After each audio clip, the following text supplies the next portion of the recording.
Haleluya, puji Tuhan. Selamat pagi Bapak Ibu Saudara sekalian yang diberkati dan dikasih oleh Tuhan Yesus Kristus. Pagi hari ini kita bersyukur kepada Tuhan karena bisa jumpa lagi dalam pembacaan dan perenungan firman Tuhan yang hari ini terdapat di dalam kitab Yeremia pasal yang ke-50 dan kitab Yeremia pasal yang ke-51.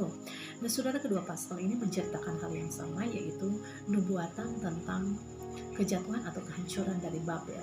Saudara, seperti yang kita ketahui dalam pasal-pasal sebelumnya atau dalam penjelasan firman Tuhan di kitab sebelumnya, bahwa kerajaan Babel ada kerajaan atau bangsa yang dipilih atau dipakai oleh Tuhan untuk mendidik serta menghukum bangsa Yehuda yang pada saat itu terus-menerus memberontak kepada Tuhan dan tidak mau bertobat.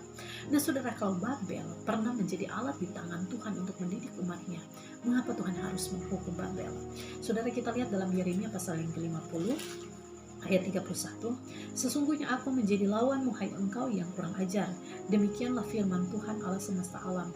Sebab waktumu sudah tiba, saat aku menghukum engkau. Si kurang ajar itu akan tersandung jatuh dan tidak ada yang membangkitkan dia. Di kota-kotanya aku akan menyalakan api yang akan menghanguskan segala apa yang di sekitarnya. Saudaraku, selain bangsa Babel ada bangsa yang tidak takut akan Tuhan, tidak mengenalkan dan menolak kebenaran Tuhan.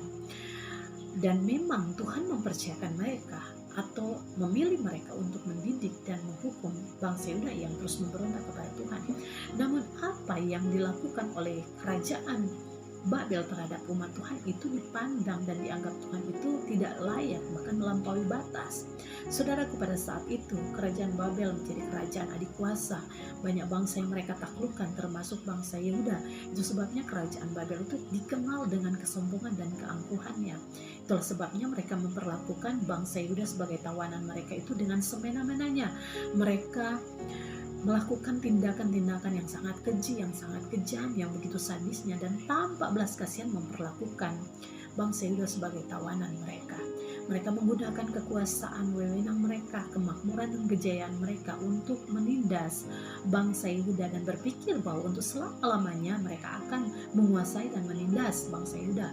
Itu sebabnya Tuhan menjadi murka dan menjadi marah karena kesombongan dan keangkuhan dari kerajaan Babel ini. Dan sebaliknya, Tuhan memulihkan keadaan dari umat Tuhan bangsa Yehuda.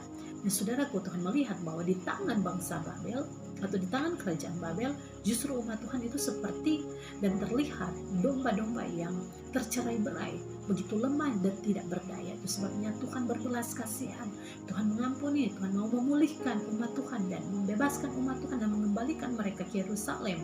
Sebaliknya, Tuhan berfirman melalui Yeremia bahwa apa yang mereka lakukan terhadap bangsa Yehuda itu akan mendapatkan hukuman setimpal dari Tuhan. Saudaraku yang kekasih dalam Tuhan, bangsa Babel adalah lambang atau simbol kesombongan dan keangkuhan. Dan firman Tuhan berkata bahwa kesombongan dan keangkuhan adalah dosa yang sangat dibenci oleh Tuhan. Dan Tuhan akan mematahkan semuanya itu. Tuhan akan menghancurkan segala keangkuhan, segala kesombongan. Karena itu dipandang dan dianggap oleh Tuhan tindakan-tindakan yang kurang ajar. Itulah sebabnya lewat firman Tuhan hari ini kita belajar, saudara, bahwa ketika kita diberi kekuasaan, ketika kita diberi kesuksesan atau kejayaan, saudara, mari kita tetap jaga hati kita supaya kita tidak jatuh dalam dosa kesombongan dan keangkuhan. Dan jangan menggunakan kekuasaan dan kesuksesan kita adalah alat untuk menindas orang lain dengan semena-menanya, memperlakukan orang lain itu dengan begitu rendah, begitu sadis, begitu kejam. Karena apa? Allah kita adalah Allah yang penuh dengan kasih. Tuhan akan menghukum segala perbuatan kita yang didasari dengan kesombongan dan keangkuhan. Dan saudaraku yang kasih dalam Tuhan, sekalipun kita adalah orang yang dipilih oleh Tuhan dan dipakai oleh Tuhan, kita juga harus berhati-hati supaya kita jangan jatuh di dalam dosa, kesombongan dan keangkuhan ini, karena ini tidak berkenan kepada Tuhan. Kita harus waspada bahwa kesombongan dan keangkuhan itu adalah dosa yang terus merongrong dan mengintimidasi orang yang dipakai oleh Tuhan, oleh orang yang memiliki kekuasaan, kesuksesan, dan kejayaan.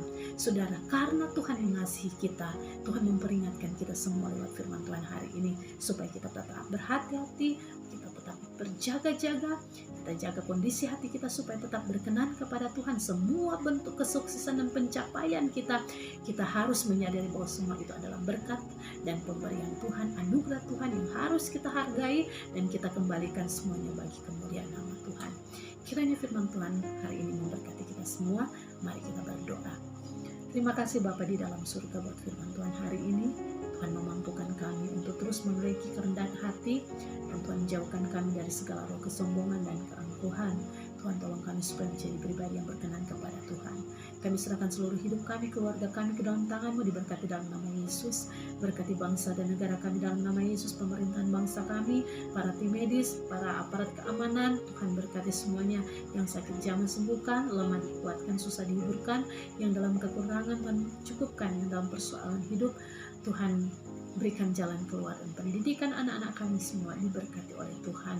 Segala rencana aktivitas kami hari ini kami serahkan ke dalam tangan-Mu. Dalam nama Tuhan Yesus Kristus kami berdoa bersyukur padamu. Haleluya.